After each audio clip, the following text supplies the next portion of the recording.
Yes আমি sure sir, আমি আমার ল্যাপটপে স্পষ্ট দেখতে পাচ্ছি।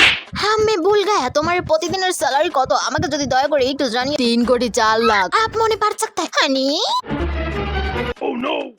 আচ্ছা স্যার, তাহলে আমাকে আমার স্যালারিটা পাঠিয়ে দিন। ওকে, আমি এক্ষুনি পাঠিয়ে দিচ্ছি। কলে থাকলে হানি হানি করো না প্লিজ। বলো কি হয়েছে? কি হয়েছে, কেন লজ্জা পাও নাকি? এজন্য না ডার্লিং, ভুল বোঝো না। অ্যাটলিস্ট মুকেশ আম্বানির সামনে এসব করো না, বুঝলে? কারণ মুকেশ আম্বানি তার বউয়ের সাথে একদমই বনে না, আর এগুলো শুনলে আমার উপর উল্টে রেগে যায়। ও বুঝলাম। আচ্ছা হানি শোনো না কি বলছি। আচ্ছা হানি দেখো না, আমার এই হিসগুলো চাই চাই চাই, বেশি না, মাত্র 17 কোটি টাকা। আমার মতো হাজবেন্ড যেন কারো না হয়, কারণ এমন হাজবেন্ড তো অনলি আমি ডিজার্ভ করি। দাও হানি প্রিন্সেস। লাই লাই লা, এই কলমটা এখানে রাখলো কে? এই কলমটা সঠিক জায়গা তো টেবিলের উপর। ও মাই গড, প্রিন্সেসের ড্যাডি দেখে যাও কি করেছি প্রিন্সেস। এরকম ভাবে চিল্লাচ্ছ কেন, কি ব্যাপার?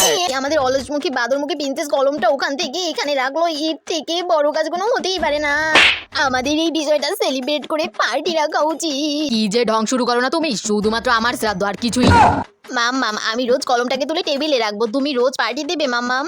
হ্যাঁ তো সোনামা, অবশ্যই দেবো দেবো দেবো, তুমি একটু পরেই দেখো, দেবো 100% দেবো সোনামা। ও মা, সারা বাড়ি সুরা দিতে দিতে আমার মাথাটাই ধরে গেছে। ওরে গৃহবাসী কলদার লাগলো যে সারা বাড়ি সুরা দিছি আর মা আমার দিকে চাইলোই না। ক্লান্ত হয়ে গেছে কেম বাড়ির এত কাজ করতে। ফাইনালি আমি এখন একটু মোবাইল টিপবো। বাবারে, আমি ওই না হাত পুইরা পুইরা তোর লাগিয়া পিন্ডি সিদ্ধ করতাছি। মা আমি তো এইমাত্র মোবাইল হাতে লইলাম, একবার গিয়ে স্যানে গরম ভাত সিদ্ধ করে দেখ কেমন লাগে, দেখ। কোনো কাম কাজ করো না, মাই যেদিন মরবে ওই দিন বুঝবি কোন জন্মের পাপের ফল যে পাইতেছি।